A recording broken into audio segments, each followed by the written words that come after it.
Assalamualaikum warahmatullahi wabarakatuh. Alhamdulillahi rabbil alamin. Wassalatu wassalamu ala ashrafil anbiya'i wal mursalin Sayyidina wa maulana Muhammadin wa ala alihi wa ashabihi ajma'in, amma ba'd.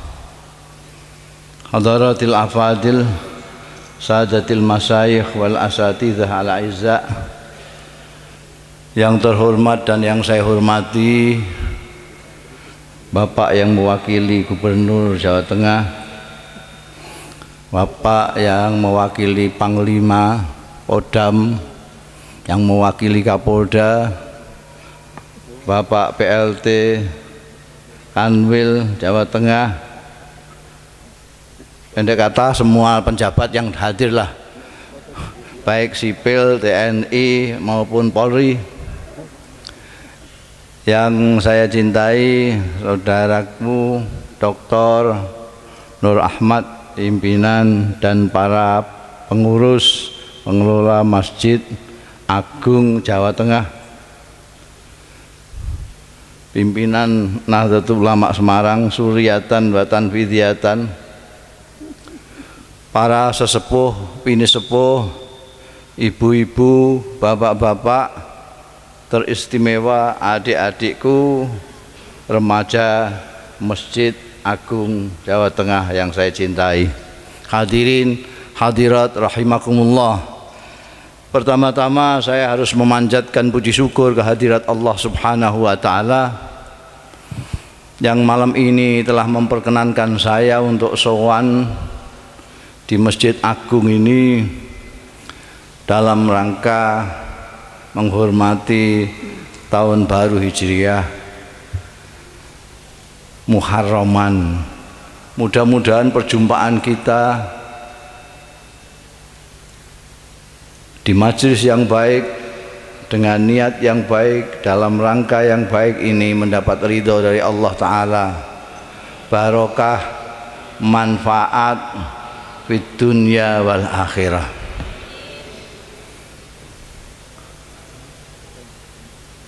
Awal tahun Hijriah inilah momentum yang paling baik bagi kita kaum muslimin muslimat untuk mengoreksi diri,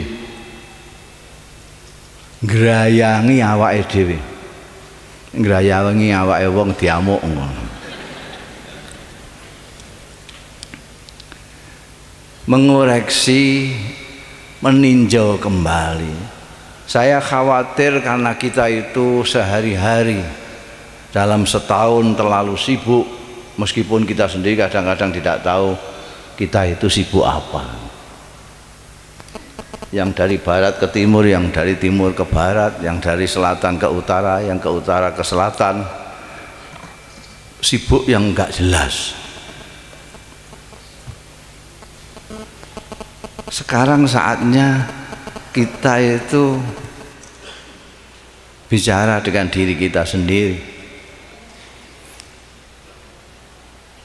Kesibukan kita selama ini itu sudah pas apa belum sebagai hamba Allah yang dipasrahi Tuhan menjadi khalifahnya di muka bumi ini. Kalau kita melihat kehidupan kaum muslimin sehari-hari, mungkin mata saya yang agak rabun, saya lihat kok enggak begitu berbeda dengan yang lain-lain yang tidak Islam. Podo nek pas pengajian gini ya kita beda, do kuplukan kabeh, malah ada durung kaji bareng ketunan kaji. Tapi kalau di jalan kadang-kadang kita ndak bisa membedakan. Nguyai do ngadeg kabeh. Jadi sing santri sing endi sing ora santri sing endi gak jelas. Kabeh nguyahe ngadeg ning gone pinggir dalan. Yang suka berkelahi juga bukan yang non-Islam saja, yang Islam lebih banyak. Sing korupsi itu jenenge ae Islami banget. Sampai lihat itu sing ketangkep loh ya. Nggak tahu yang nggak ketangkep. Yang ketangkep itu jenenge Islami banget. Nggak usah saya sebutkan namanya lah, itu kurang etis. Sampean cari sendiri, sampean lihat sendiri itu yang ketangkep jenenge itu. Islami itu. Jadi kita sekarang ini perlu melihat, karena penanggalan Hijriah ini ditetapkan pada zaman sahabat Umar bin Khattab kalau tidak salah. Itu pilihannya banyak, tapi yang dipilih adalah hijrahnya Rasulullah Shallallahu Alaihi Wasallam, karena itu sangat menandai dua kehidupan.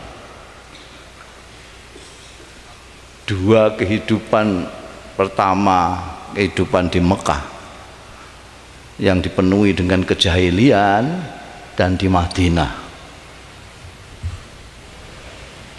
Madinah itu bahasa sekarangnya modern. Madinah itu, makanya orang sering bilang Madani itu maksudnya supaya seperti Madinah, bukan supaya do madanan kan.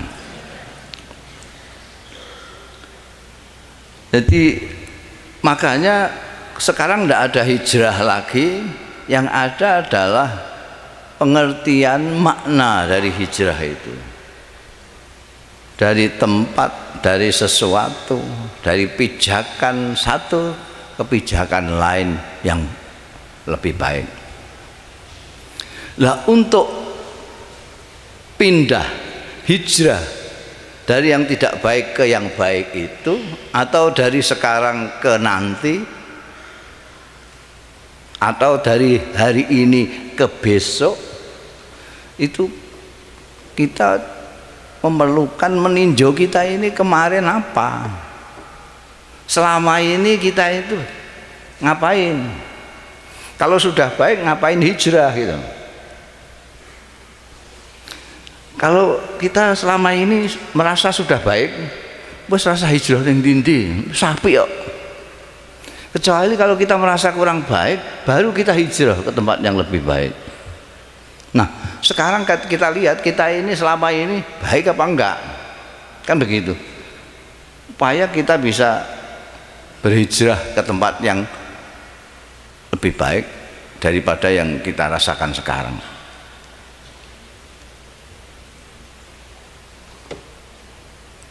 Sekarang ini Anda bisa melihat sendiri dalam kehidupan sehari-hari.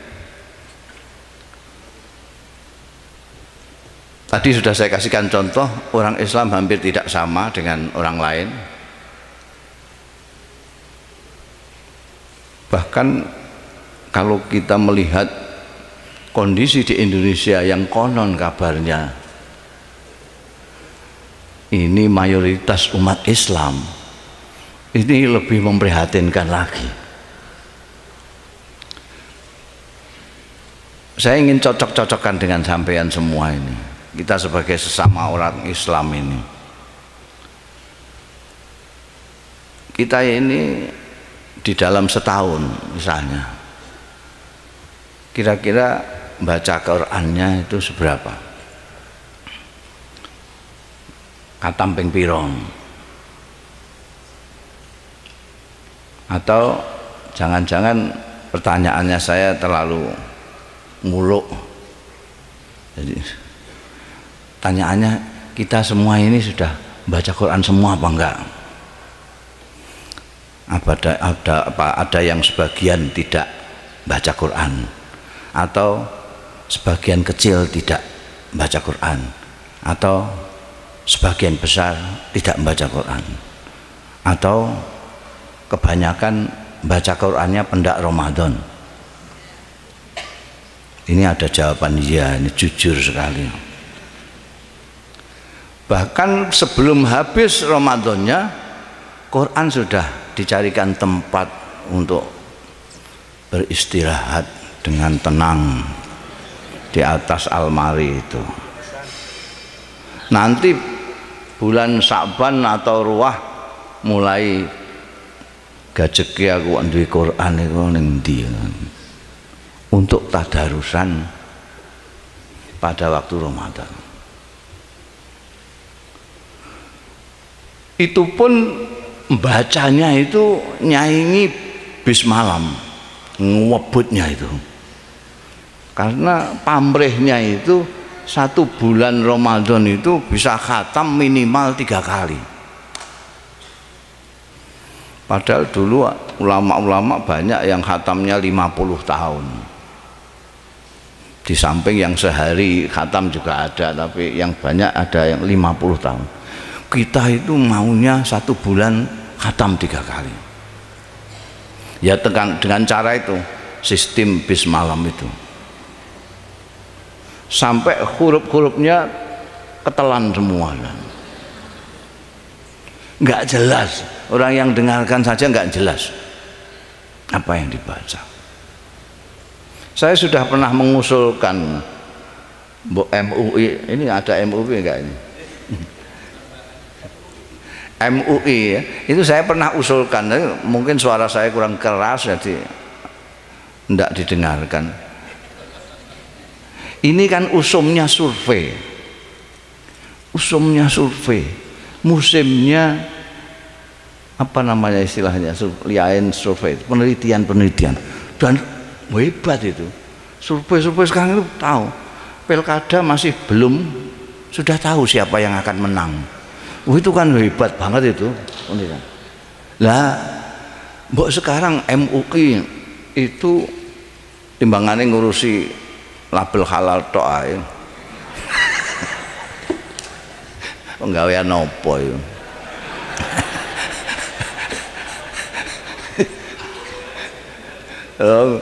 Sing halal luwih akeh timbangane sing haram, kok nggawe label halal itu golek penggawean ae. Jadi muni label haram kan mok sithik. Wong sing haram mok sithik. Iki haram sithik, liyane halal kabeh kok nggawe label halal.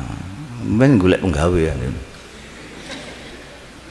Aku gegetan mergo usulku gak dirungokno. Saya itu usul sekian banyaknya orang Islam yang katanya mayoritas di Indonesia ini, mbok disurvei. Setiap orang Islam selalu mengatakan dan membangga-banggakan Al-Quran sebagai pedoman hidupnya. Setiap orang Islam mengatakan pedoman hidup saya adalah Quran. Ada semua di Quran itu. Soal apa saja, sampai soal apa saja. Ya Allah, soal menggandakan uang ya ada di Quran. Apalagi menggandakan istri ya,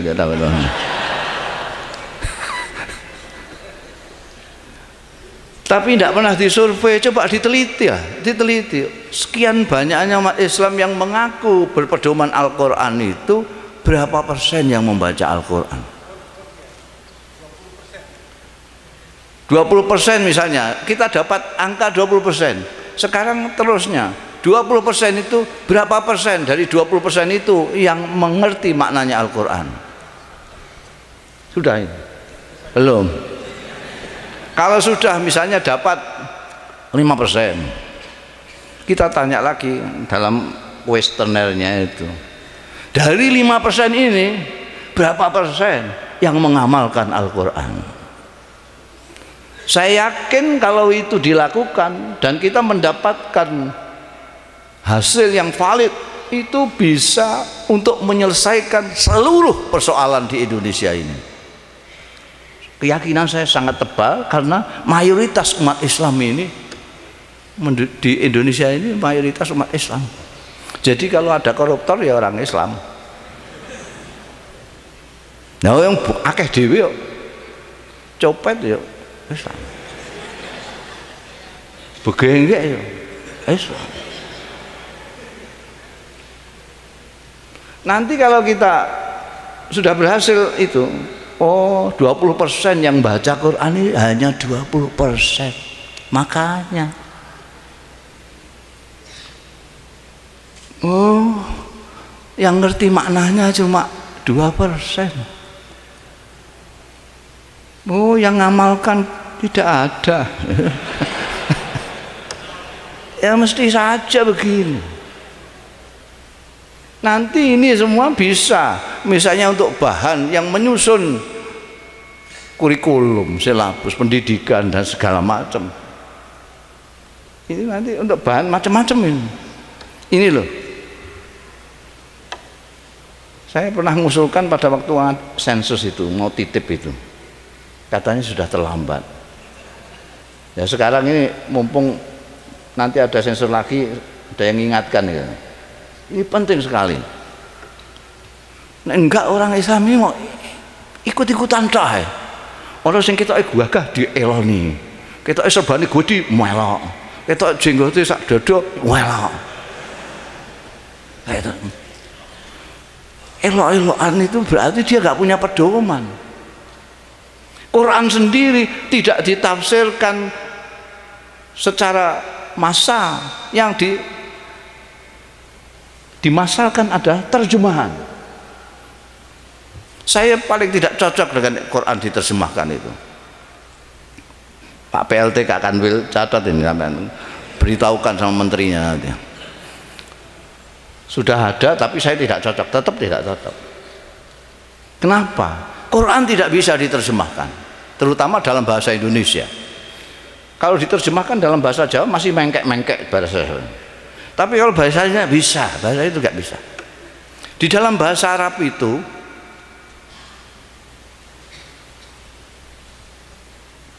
antara koma zaidun, Zaid berdiri, dengan zaidun koma sudah berbeda. Dengan inna zaidan qaimun sudah beda.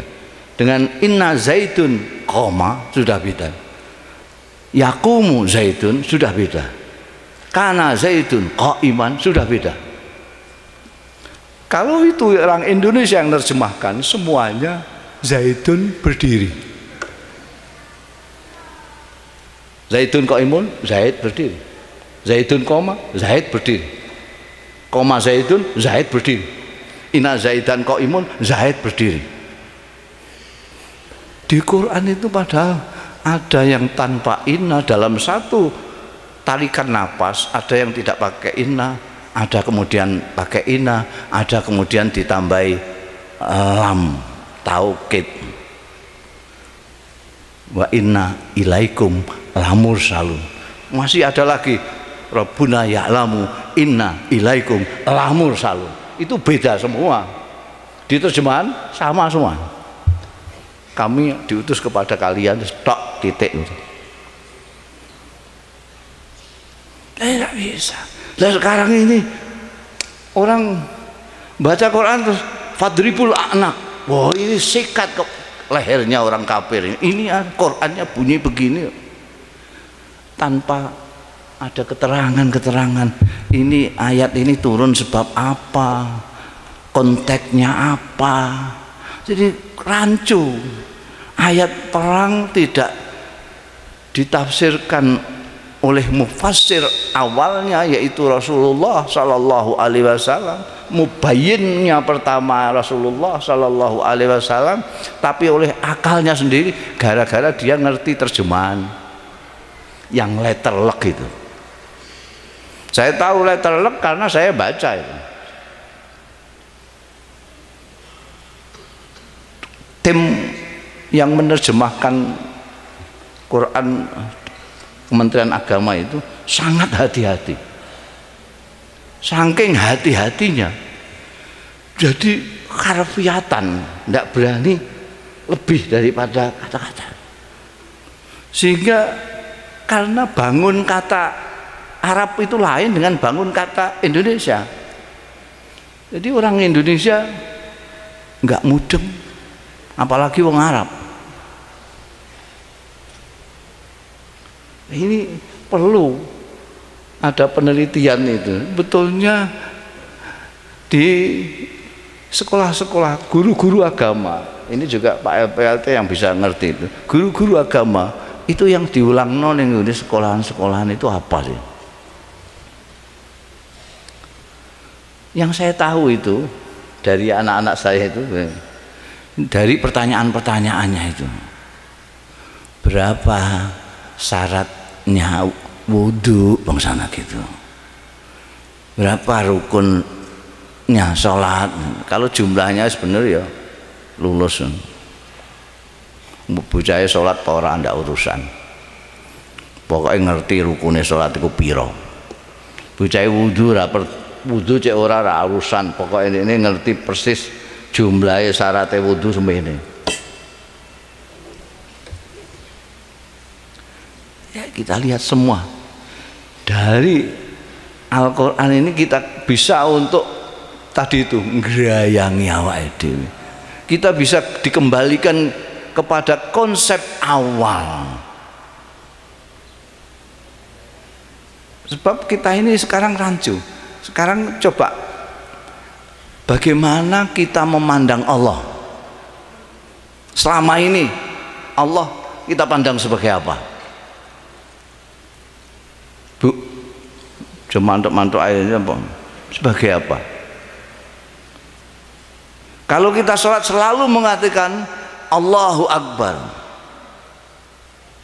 apa yang ada di benak kita ketika kita mengatakan Allahu Akbar? Kenapa ketika kita membaca Allahu Akbar kok kadang-kadang masih ada yang cengengesan barang itu? Padahal dulu banyak itu wali-wali yang Allahu Akbar terus semaput itu banyak sekali. Karena tahu besarnya Allah Ta'ala. Nah kita kan nggak tahu besarnya Gusti Allah, mengatakan Akbar. Gusti Allah itu maha besar, Gusti Allah itu maha agung. Saya pernah ngeledek, kalau di sini Masjid Agung, di Surabaya itu Masjid Akbar, namanya Masjid Akbar. Di Surabaya saya ledek ini, kok namanya Masjid Akbar kok nyaingi Gusti Allah. Gusti Allah, Allahu Akbar, iki Masjid Akbar. Ngerti apa ora jane gedene Gusti Allah kok padakno masjid to. Kadang-kadang dipadakno karo pengajian wong 2000 pengajian akbar. Sampai lihat YouTube. Nah, ini anak-anak orang-orang kutha lihat YouTube. Lihat, sampai buka dengan apa namanya? Tulis saja situ. Besarnya bumi. Ya udah gitu. Nanti Anda akan melihat potret dari bumi itu seberapa besar di alam semesta ciptaannya Allah Ta'ala ini. Di sana ada yang sangat menggetarkan hati. Kelihatan sekali bahwa satu butir debu pun lebih besar daripada bumi ini kalau di peta alam semesta itu. Selama ini kita menganggap dunia itu besar sekali, dan kita yang menjadi penduduknya itu bersama sekitar 7 miliar itu merasa besar, kadang-kadang seolah-olah besar sekali. Padahal orang-orang dulu itu kalau Allahu Akbar itu memaknai dalam hatinya. Allahu Akbar maknanya di hati. Allah, aku kecil sekali. Aku kecil sekali.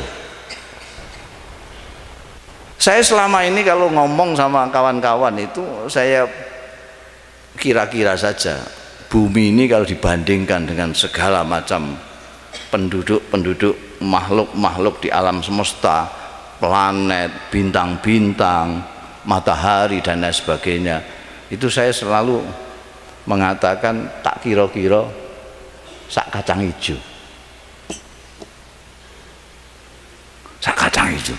Itu pun mau wah wis ngegerno wong, janji wong balik do niru omonganku. Wah, sak kacang hijau, padahal itu keliru. Gegeden, satu kacang hijau itu gegeden. geden.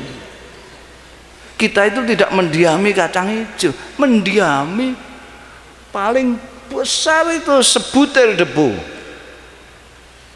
Kita diami 7 miliar. Dalam sebutir debu itu, mari kita canakan di mana letaknya Semarang.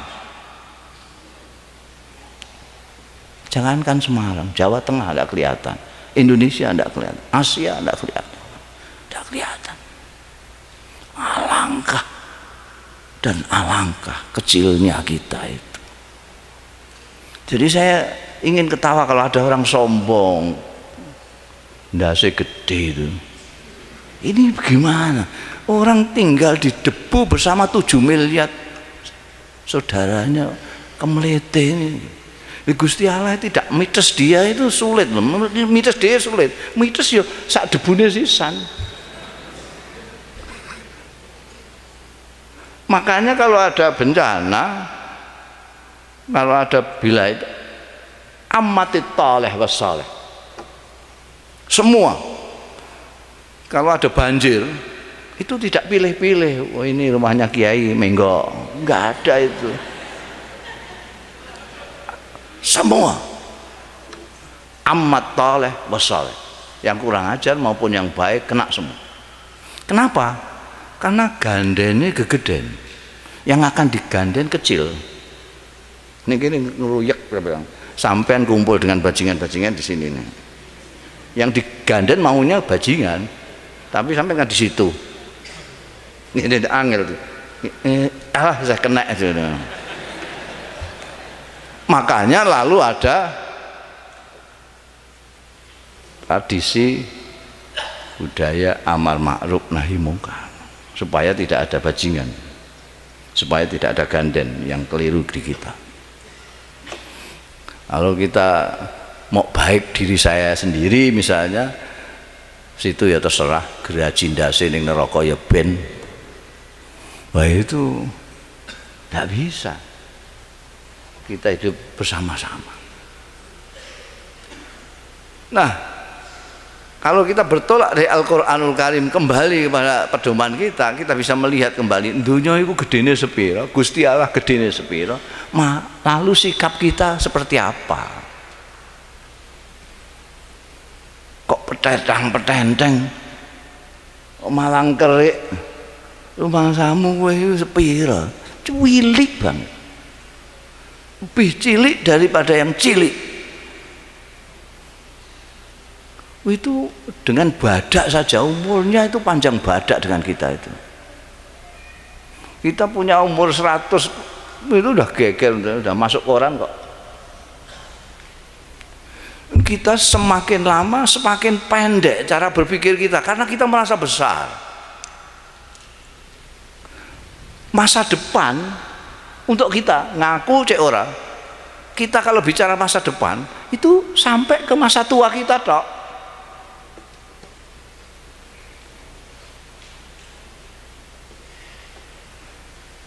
Kalau Al-Quran menyatakan supaya melihat apa itu fal tandur nafsun maqaddamat lighad, itu dimaknani masa depan.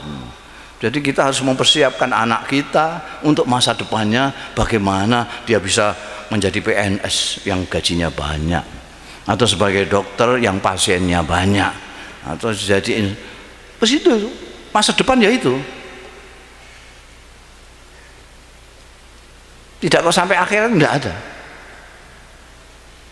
Lalu sekarang lebih pendek lagi. Orang berpikir soal pilkada itu kan persoalan 5 tahun. Disangkanya itu persoalan seumur hidup. Padahal 5 tahun lagi ada pilkada lagi.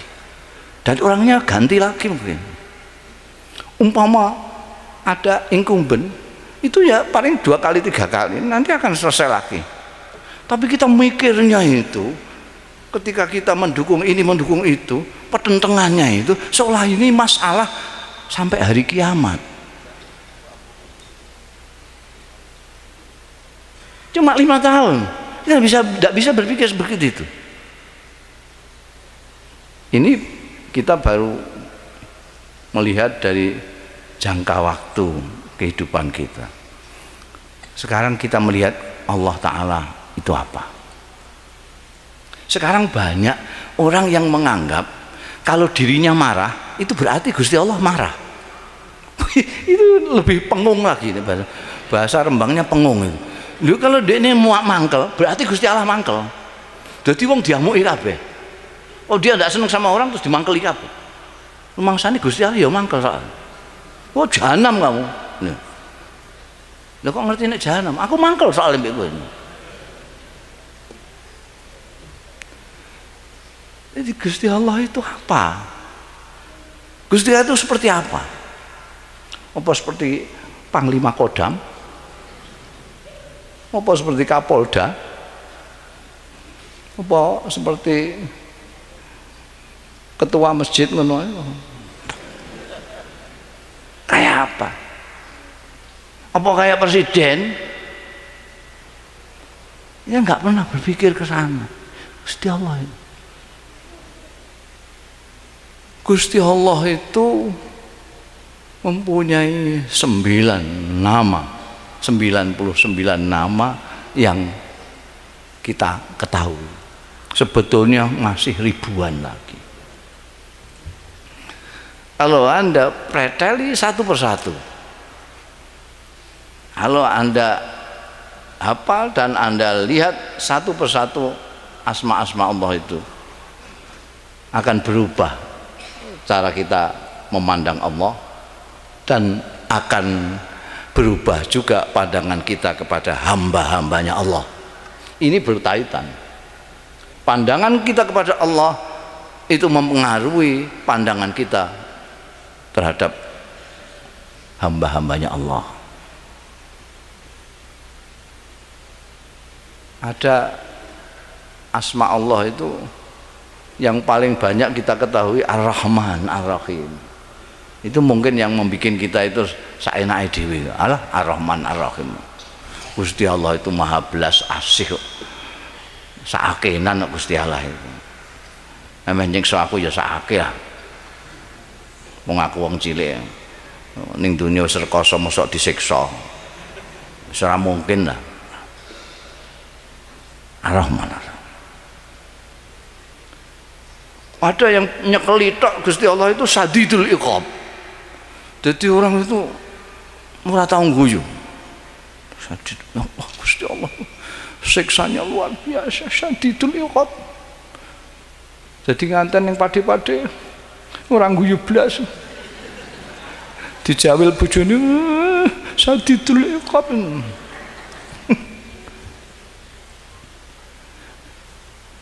Itu mempengaruhi sikap perilaku orang, pengenalan orang. Ini wong sing kenal mok siji tok Ar-Rahman Ar-Rahim biasanya terus sembrananan. Sadidul iqab iku wonge njekutut terus ae.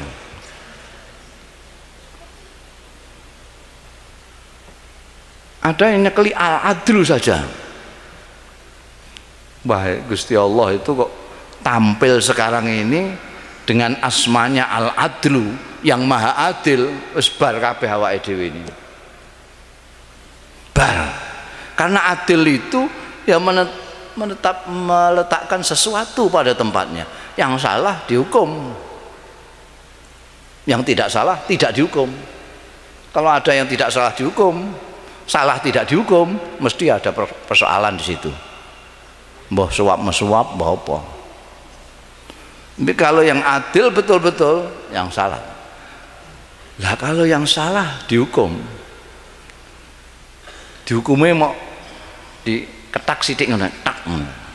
Kira-kira kita semua ini ada yang selamat dari ketakannya Gusti Allah apa enggak? Wong di antara kita tidak ada yang tidak salah. Ngrasani wong tek ngono. Bodoni tek ngono. Tak gitu. Benjol kabeh wong semono akeh ini. Untungnya sekarang ini memang Allah masih tampil dalam asmanya Ar-Rahman Ar-Rahim. Sehingga wong bejujaka kaya apa dijarno ae. Dienteni tobaté. Itu apikane Gusti Allah kan di situ itu. Wong kurang ngajari kaya apa kok dinjalno. Lho itu koruptor kok gak mati-mati. Kiai-kiai akeh sing do mati kok. Koruptor gak mati-mati. Ulet temen nyawane kok. Dia ditunggu kalau dia, karena kita hidup ini berproses terus. Kita hidup ini belum final semua. Salah kalau kita terus. Jadi ibaratnya kita ini berjalan ini. Berjalan. Semuanya kita ini jalan. Makanya kita setiap sholat selalu mengatakan ihdinas siratal mustaqim, ihdinas siratal mustaqim, ihdinas siratal mustaqim. Supaya jangan tersesat, kita terus berdoa gitu. Nah kalau kita sudah merasa lurus jalan kita tidak perlu mojok si ihdinas siratal mustaqim. Membayang ya. Alhamdulillah rabbil alamin arrahmanirrahim maliki yaumiddin iyyaka na'budu wa iyyaka nasta'in waladdallin. Maca siratal mustaqim wong aku wis ning siratal mustaqim. Yang baca gitu kan yang sesat-sesat itu. Kita tidak bisa memvonis orang sesat. Karena apa? Karena semuanya masih dalam perjalanan. Ini kok ada yang berani-berani orang masih dalam perjalanan kok sudah sesat. Duh, nanti ini kalau di sana ketemu orang yang menunjukkan jalan, kan dia tidak sesat lagi. Malah kamu yang mengatakan sesat, nanti ning kono ono perapatan pirang-pirang malah sesat. Bisa saja. Loh, itu sejarah menunjukkan Abu Sufyan itu panglima perang Uhud dari pihak lawannya Kanjeng Rasul sallallahu alaihi wasallam. Di sini panglimanya Kanjeng Nabi, di sini panglimanya Abu Sufyan.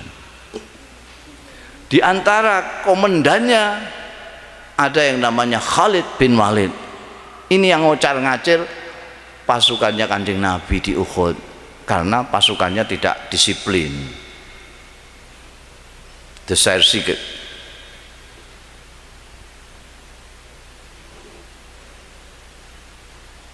Anda tahu kalau seandainya Fathu Makkah ketika Abu Sufyan sudah di tangan Rasulullah Sallallahu Alaihi Wasallam itu disikat, dibunuh. Tidak ada ceritanya Abu Sufyan menjadi orang Islam, tokoh Islam.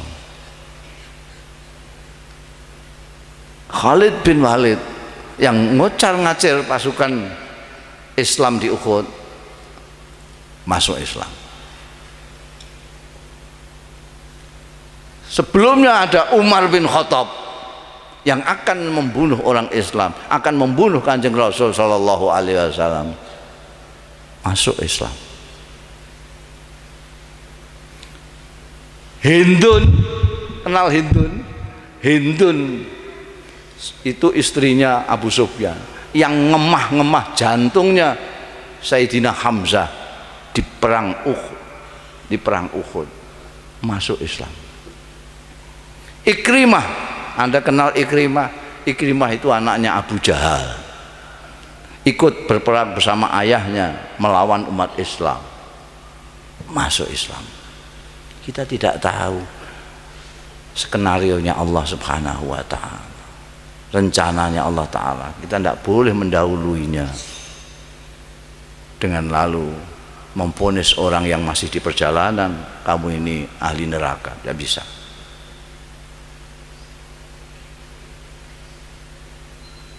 Jadi banyak sekali yang kita perlu tinjau ulang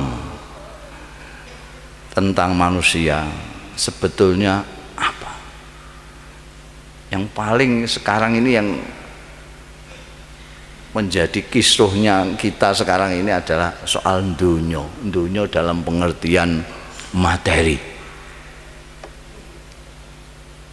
Orang-orang santri menyebutnya dunyo itu bisa jah, kedudukan, pangkat, kekuasaan, bisa harta, kekayaan, dan kepentingan-kepentingan lain yang bersifat duniawi. Selama ini ajaran Al-Qur'an, ajaran Kanjeng Rasul sallallahu alaihi wasallam, dunia ini hanyalah seperti orang nyebrang jalan, ka'abiri sabilin. Orang hidup di dunia ini hanya seperti orang mampir nyabrang jalan. Mungkin ini yang kemudian diterjemahkan oleh orang Jawa sebagai urip ning alam dunia iki namung minangka mampir ngombe. Mampir ngombe. Nyabrang ning kono ngombe. Dulu terutama orang Jawa itu selalu ada di rumahnya itu. Rumahnya orang Jawa dulu itu sumurnya itu di luar. Separuh disikik gini, separuh untuk orang rumah, separuh untuk saudara-saudara yang lewat jalan. Barangkali kepanasan, mau raup, mau ijik, barang itu bisa nimbo di sumur itu. Lalu ada di depan itu kendi-kendi, 3-4 kendi, jagani kalau ada saudara-saudara yang lewat itu mampir ngombe kalau ngelak. Sekarang tidak ada semua itu. Tidak ada semua. Padahal itu bagus sekali. Ono kendi di situ menolong orang kehausan. Sambil ngeling-ngeling kendi ki kok lemah. Kendi itu dari apa? Dari tanah. Isinya apa? Air. Mengingatkan tanah air terus. Mengingatkan tanah dan air. Itu seperti itu. Orang yang dunia mau ngampir ngombe. Tapi apa yang kita lihat sekarang ini? Kita ini kebanyakan tidak mampir, ngebrok. Ngebrok. Kalau nyebrang, kalau mampir ngombe terlalu cepat, udahlah kita bilang saja urip ning alam dunia iki kaya nginep hotel. Iki jadi sorong dino telung dino iso ngantek seminggu. Tapi ya masa iya ada orang nginep di hotel lalu ngecat hotel, ini kurang seni ini lampunya ini, terus tuku lampu diganti lampune, cete ini kok elek ini kurang harmonis, terus tuku cat dicat dewe, ndak ada, mesti diketawakan orang. Nah, kita itu hidup di dunia itu kan gitu, itu di dunia. Pikiran kita itu orientasinya duniawi semua. Karena saya ingin tanya, kalau ada orang podo-podo Indonesia nih kok tukaran? Oh, kok podo Indonesia nih? Podo Islami, ana wong podo Islami kok tukaran? Kadang-kadang orang terima podo Islami, podo NU nih tukaran. Coba sampean selidiki itu apa yo-yoan swarga ngono apa piye?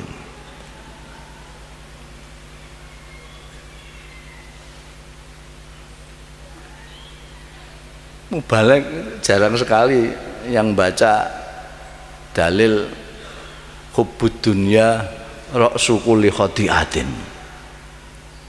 Karena dia sendiri mungkin ya hubbud dunya.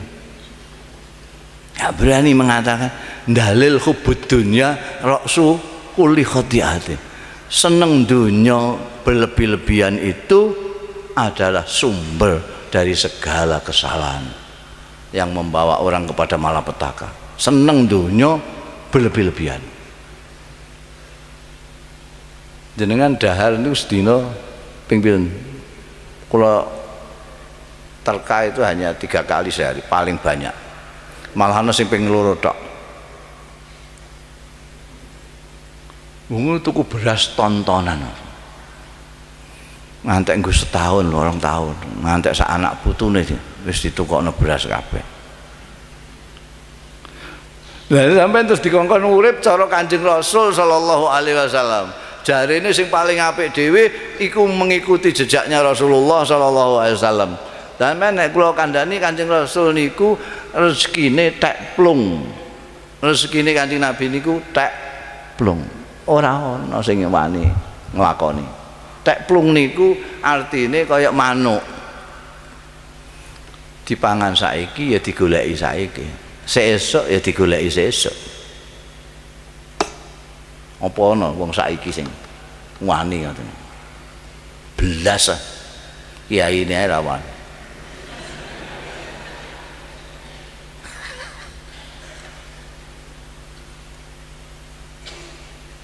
Mong kula ngeki ijazah niku gak ana sing gelem. Padahal nek kula kandha iki ijazah saka Sunan Kalijaga. Wes rebutan wong niku. Suwenenge ra karuan. Malah gelem ngeki rokok. Ji Samsungan sak pak. Tapi kula kei ijazahe Kanjeng Nabi ora wani nglakoni. Mbah nek jamaah ngene kira-kira wani nggih nglakoni iki. Purun kula kei ijazahe Kanjeng Nabi. Dungane Kanjeng Nabi. Sampeyan catet. Sampeyan kula tak maca alon-alon. Allahumma ahyini miskinan. Lho gak sida nyatet malah guyu. Tiga ijazah tenan kok. Wa amitni miskinan. Wahsurni fi zumratil masakin. Niki diwaca aja akeh sepisan ae. Mangke nek kemanten sampean sing payah. Allahumma ahyini miskinan. Ya Allah, berilah aku kehidupan miskin. Wa amitni miskinan. Dan nanti aku panggil dalam keadaan miskin. Dan kumpulkan aku dengan orang-orang miskin. Kenapa kita tidak berani? Ini meh nyatet Rasido. Kenapa? Karena kita tidak dalam posisi bisa memilih antara kaya dan miskin. Tidak seperti Rasulullah Shallallahu Alaihi Wasallam. Rasulullah dalam posisi bisa memilih. Beliau pernah jadi kaya sekali dan kuat. Pernah jadi miskin sekali dan kuat. Maka beliau memilih yang miskin. Kumpul dengan orang miskin. Karena orang miskin itu masuk surga lebih dulu daripada orang kaya. Karena hisabnya sedikit. Kamu sholat? Sholat. Zakat? Enggak. Kenapa? Enggak punya duit. Kamu poso? Poso. Enggak kaji? Enggak. Kenapa? Enggak mampu. Swarga. Cepet. Lah orang kaya ini lama sekali. Tahunan menunggu saudaranya yang melarat sudah masuk surga, dia masih diintrogasi, tidak habis-habis itu. Kok punya duit sekian banyak dari mana saja? Kamu gajinya kan cuma sekian. Kok bisa sekian dari mana? Ya itu kalau ada apa? Yang jelas, dia itu integrasinya ya detail sekali. Dari mana? Jelaskan. Wah, kalau mau polisi mbek jaksa kalau ora apa-apane, malaikat kok mencicil ngono dek takok. Dari mana duitmu? Itu loh. Terus didudono CCTV-nya itu. Ini masamu ndak disorot dari atas. Wong manusa iso gawe CCTV kok. Gusti Allah ndak bisa. Kita itu disorot semua nanti. Terus diketokno kelakuan kita. Oh yo, delok. Iku amplop kondi kok, amplop kondi ya. Oh. Ketok amplop ya ilah sak isine ketok kabeh. Lah iki kowe mbok hitung ning gone toilet to ya. Masya Allah, kula mbayangno nek maknani Quran terus kali kula bayangno dengan kehidupan modern sakniki niki Masya Allah. Dadi mangke niku wonten CCTV dibuka untuk pembuktian itu. Bendera iki lho. Kowe iki. Sing brosot kandange tanggane sapa itu. Iki kandang pitik tanggamu to kowe. Iku kowe nggawa ndok loro. Masa. Lah iku mau didelok dhewean gak apa-apa. Lah iki didelok mbek maratuwa bareng ya cilaka tenan.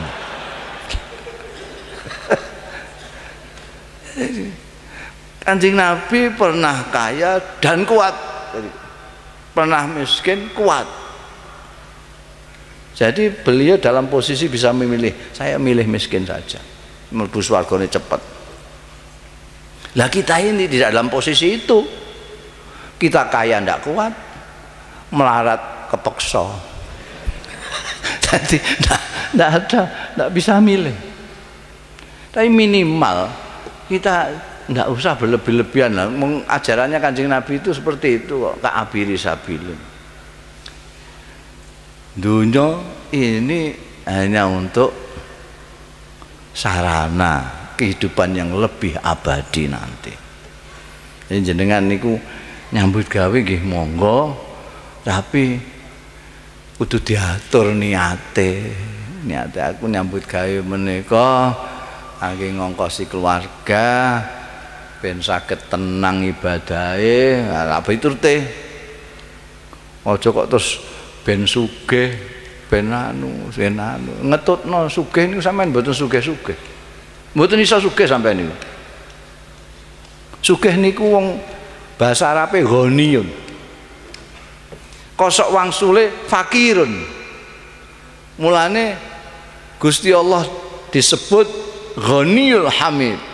Gusti Allah niku maha kaya, kita wa nahnu fuqara. Kita itu orang-orang fakir semua. Asal maknane ghani menika tidak butuh. Fakir butuh. Jadi omahe magrong-magrong nganggo peselin segala macam, tapi isih melok antri BLT, bantuan langsung tunai. Niki nggih ampun sampean paido mergo ndekne pikir.